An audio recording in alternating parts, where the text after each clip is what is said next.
Kirsten Gillibrand, Samuel Coram, Getty Images. Congress on Thursday gave final approval to legislation guaranteeing that people who experience sexual harassment at work can seek recourse in the courts, a milestone for the #MeToo movement that prompted a national reckoning on the way sexual misconduct claims are handled.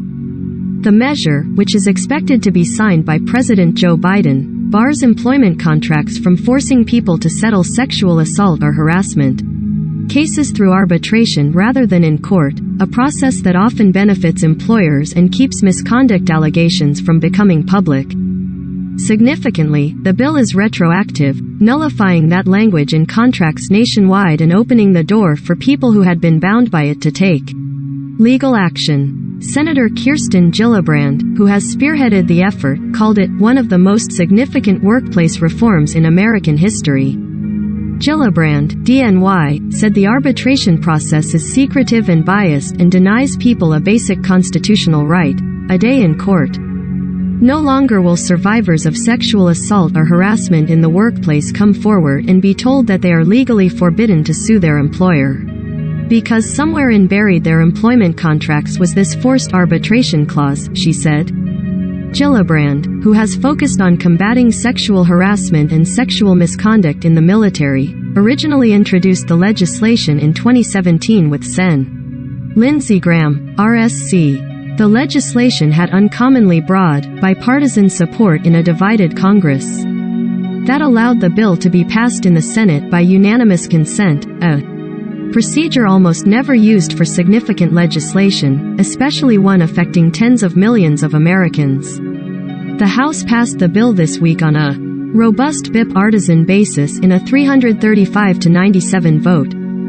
Former Fox News anchor Gretchen Carlson, who accused the now-deceased network CEO Roger Ailes of making unwanted advances and harming her career when she rejected him, testified in support of the legislation.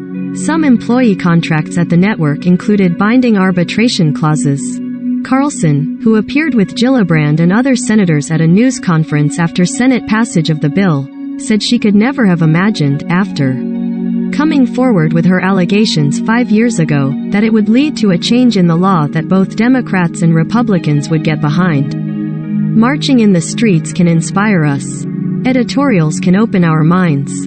Hashtags can galvanize, but legislation is the only thing that lasts, Carlson.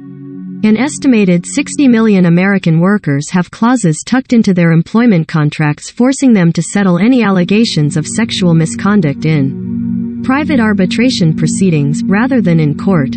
The widespread practice has come under fire in the wake of the #MeToo movement for forcing employees to seek recourse without a jury, a chance to appeal a decision or the sunlight of a public court process.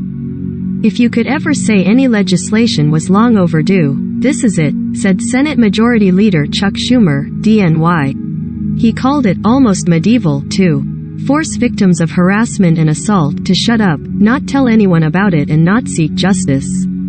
The secretive nature of binding arbitration protects companies and perpetrators, critics contend, and allows corporations to avoid changing any policies or removing serial abusers. The clauses barring lawsuits are not just limited to employment contracts but have been found in other service agreements, preventing those who were sexually assaulted at nursing homes or massage parlors from taking their claims to court.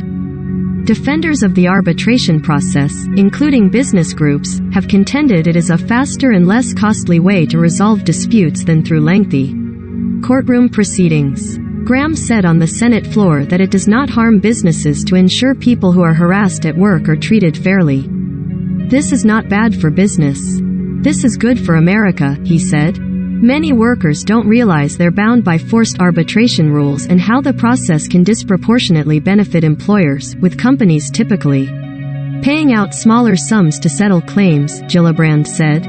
In a sign of the power of the #MeToo movement and wide-ranging support behind the change, the legislation's co-sponsors included senators who are ideologically polar opposites, such as New Jersey Democrat Cory Booker and Missouri Republican Josh Hawley.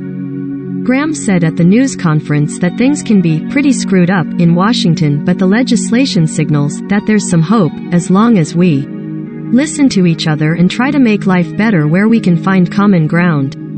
The White House released a statement earlier this month in support of the bill.